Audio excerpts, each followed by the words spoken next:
Hey everyone, welcome back. Yeah. Well, we all hope to never face a major disaster. I think we can all agree that a little bit of preparedness never hurts. Just imagine waking up to, say, an earthquake, Right. a flash flood, or even, and I'm saying this half-jokingly, a zombie apocalypse. How prepared would you really be? I think we all learned a few years back that things can change in an instant. So today, we're not going full doomsday prepper, but we are going to explore the essentials of surviving a temporary disaster situation. What are the key things we need to know to make it through those first few critical days? You know, it's a good point. It's kind of like having a smoke detector or wearing a seatbelt. You might not need them every day, but when you do, you're really grateful you have them. Even here in sunny Los Angeles, we have to be aware of the earthquake risk. That's right. It's about having that safety net, that peace of mind. And for this episode, we've been drawing insights from some fascinating research, particularly the work of an author who spent a whole year immersed in the worlds of disaster preparedness.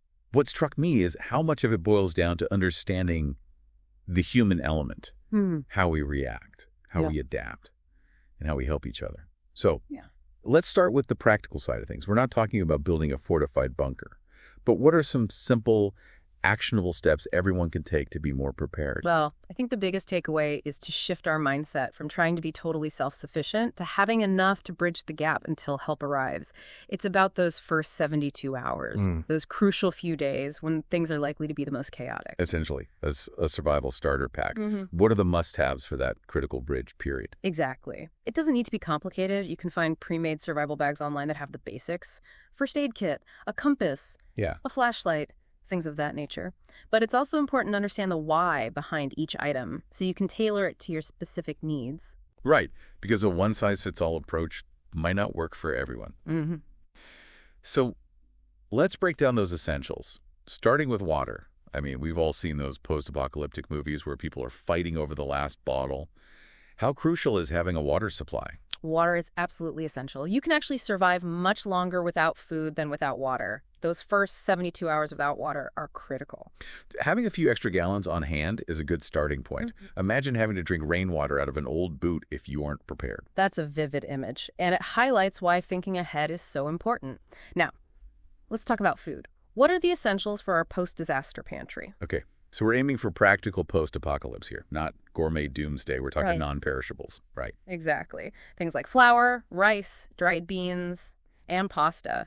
They have a long shelf life and are pretty versatile. And hey, don't forget the coffee. You know, I was just about to say that. Caffeine withdrawal on top of a disaster. That's a recipe for a really bad time. Okay, so survival bag, water, food, check.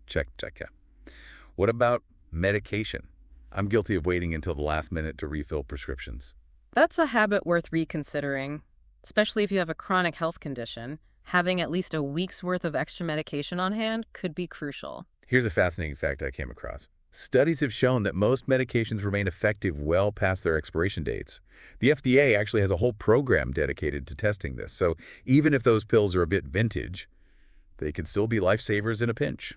That's really interesting, and it's a good reminder that we shouldn't just blindly follow those printed dates. Now, let's talk about communication. In a disaster, relying on your smartphone or internet might not be an option. So we're going old school. Yeah. Dusting off those rotary phones. Not quite that old school, but hand crank radios are a fantastic way to stay informed. And walkie-talkies can be lifesavers if family members get separated. They don't rely on external power or cell towers. Those are great ideas. Oh, and I want to add one more thing to the survival kit. Superglue. It might sound strange, but trust me, we'll explain why later. Now that we've covered the survival kit essentials, let's shift gears and talk about the psychological side of disasters. Hollywood loves to depict mass panic and people running around like their heads are cut off. But is that really what happens? It's actually quite the opposite. While it might seem counterintuitive, outright panic is surprisingly rare in disasters. Really? That's not what the movies would have us believe. What happens instead? Often, people experience a kind of freeze response. They become overwhelmed by the situation and struggle to process what's happening, almost like a deer in headlights. That makes sense. It's like when the pandemic first hit. Remember that initial feeling of disbelief? Like it wasn't really happening? It took a while for the reality to sink in. Exactly. And that delay, that initial denial, can be dangerous.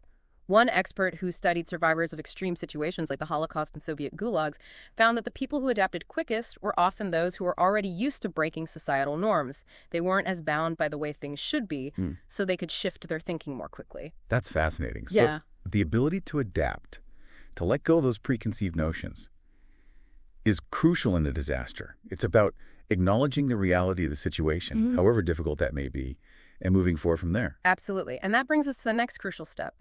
Action. The most important question to ask yourself in those first few moments is, what do I need to do next?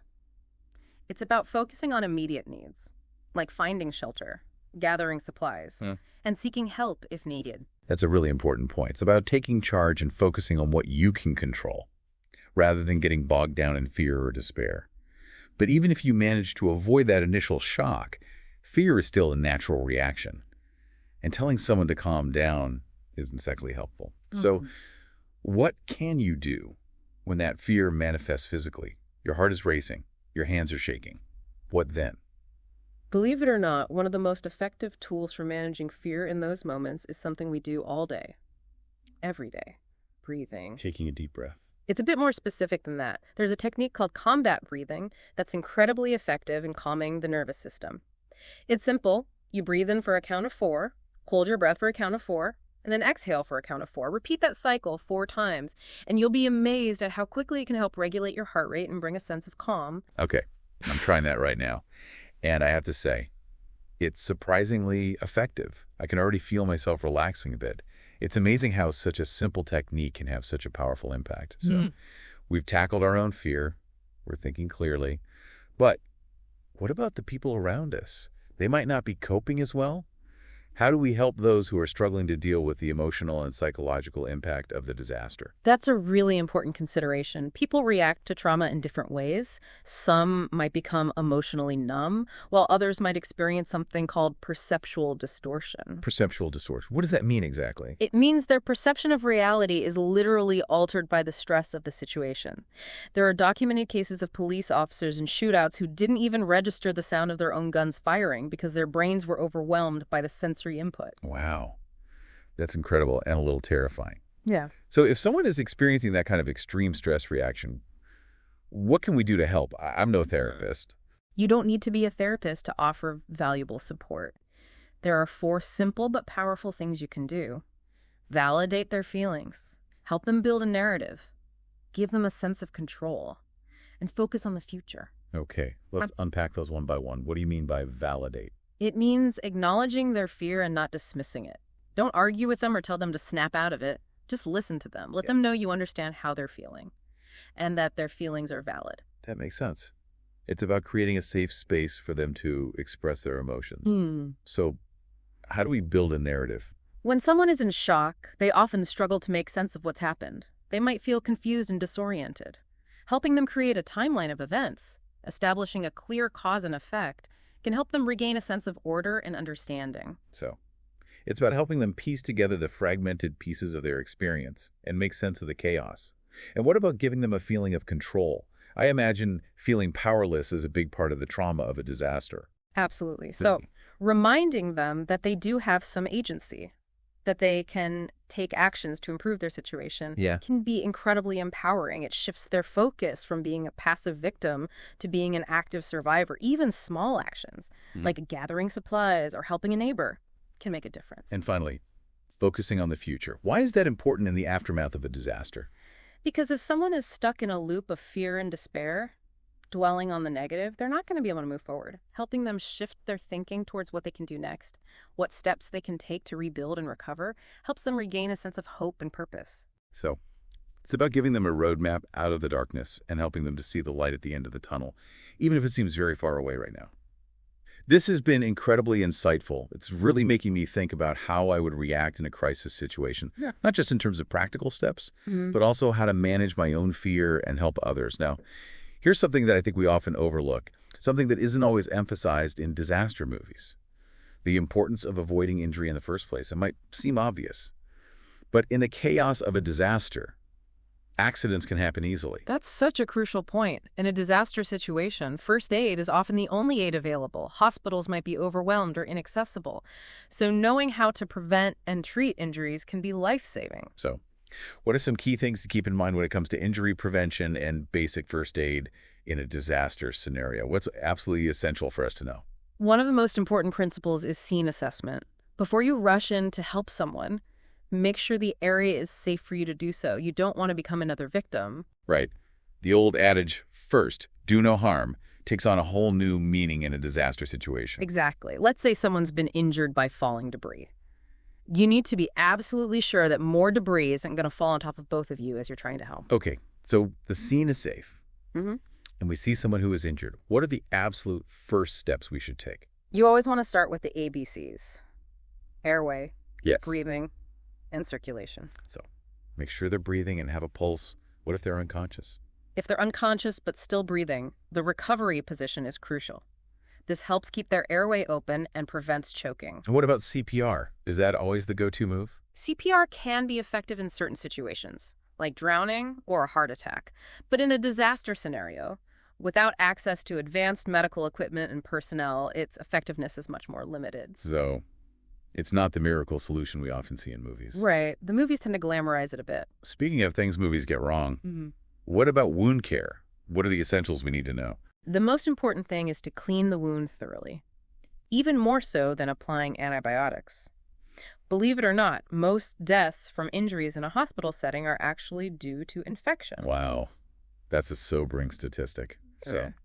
good old soap and water are best friends here. Absolutely. And here's where that superglue we mentioned earlier comes in. The mystery reveal. I was wondering when we get back to that. Well, in a pinch, superglue, or cyanoacrylate, to use its proper name, can be used to close wounds. Seriously? Super glue, like the stuff I use to fix broken coffee mugs. That's the one. It might sound crazy, but it was actually used quite extensively during the Vietnam War to close wounds in the field. Wow. I had no idea. So it's like DIY surgery. Are there any risks or things we need to watch out for? Obviously, it's not a perfect solution, and it shouldn't replace professional medical care. But if you're in a situation where sutures or stitches aren't available, superglue can help seal the wound and prevent infection. So it's a temporary fix to buy some time until proper medical attention can be accessed. Exactly. And here's a crucial thing to watch out for.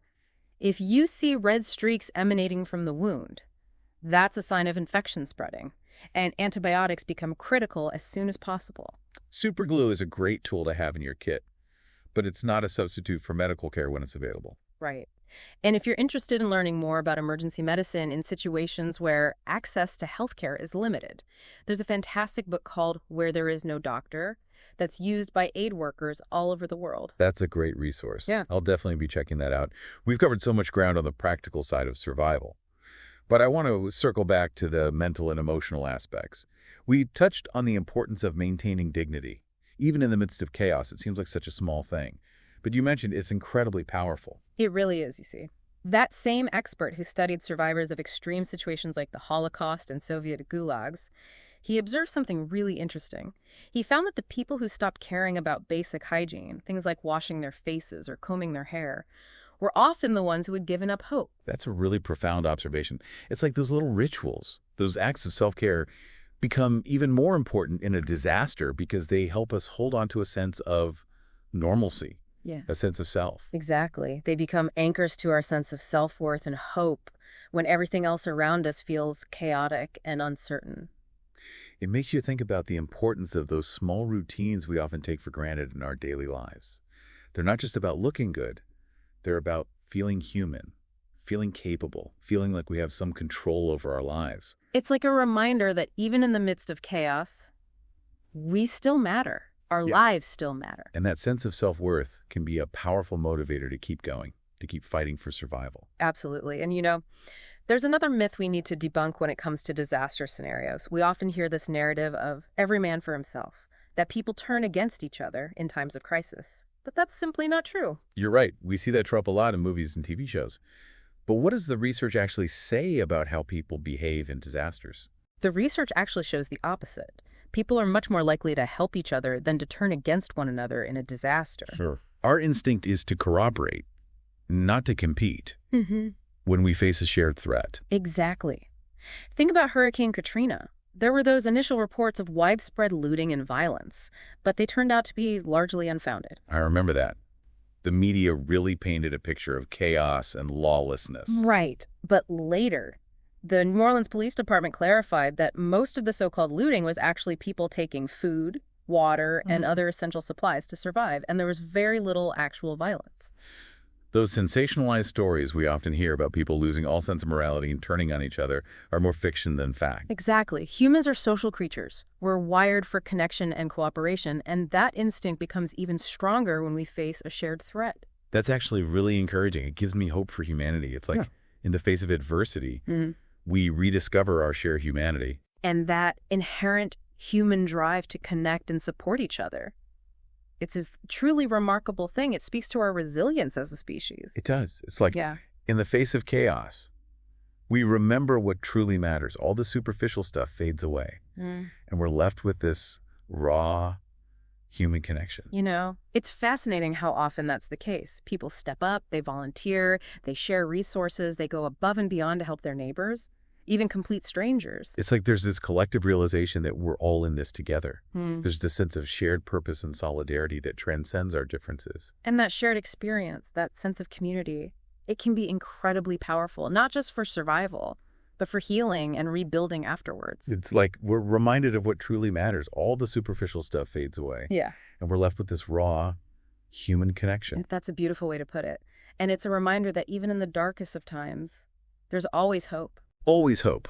That's what we need to hold on to. You know, we've talked a lot about surviving a disaster, but what if we took it a step further? What if, instead of just focusing on getting through it, we focused on thriving? Thriving in a disaster. That's an interesting concept. I know, right? But hear me out. When we think about survival, we often think about the bare minimum: food, water, shelter. But what about the things that make life worth living? What about connection?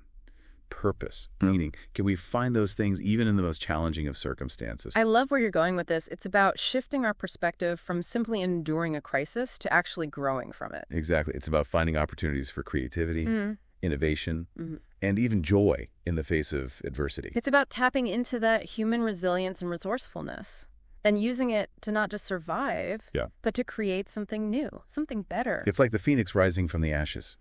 Out of destruction comes renewal. That's a powerful message of hope for us all. It really is. So, as we wrap up this exploration of disaster preparedness, I want to leave our listeners with this final thought. Don't just prepare for the worst. Prepare to thrive. Beautifully said. And remember, you have the strength, the resilience, and the compassion to not only overcome challenges, but to emerge from them even stronger than before. That's a powerful message to carry with us, not just in times of crisis, but every day. Absolutely. We are capable of incredible things when we tap into our inner strength and our connection to each other. Well, on that note, I think it's time to wrap up this episode. But before we go, I want to thank you, our listeners, for joining us on this exploration of disaster preparedness. It's been a pleasure sharing these insights with you. You know, we've covered a lot of ground today, from the practicalities of building a survival kit to the importance of mental resilience and the power of community. It's been a fascinating journey, and I hope our listeners have come away with this sense of empowerment and a renewed appreciation for the strength of the human spirit. I agree. It's been a really enriching conversation. And remember, even though we've been discussing some serious topics, don't let fear take over. Knowledge is power. And now you have the knowledge to face whatever challenges may come your way. That's right. And remember, you are more resilient than you think. You have the strength within you to overcome adversity. So true. We'll be back next time with more insights and explorations into fascinating topics. Until then, stay curious, stay prepared, and most importantly, stay connected to the people around you. Well, on that note, I think it's time to wrap up our exploration of disaster preparedness. But before we go, I want to say it's been amazing having you here. Oh, the pleasure's all mine. You know, I think we covered some really important stuff today. Really got me thinking. Yeah, me too. It never hurts to think about this kind of thing. Exactly. And to our listeners out there, we hope this has given you some food for thought, some practical tips, and maybe even a little bit of peace of mind. Remember, knowledge is power. And by understanding the potential challenges, we can better equip ourselves to face them head on. That's a great way to put it. So until next time, stay curious, stay informed, and most importantly, stay safe out there.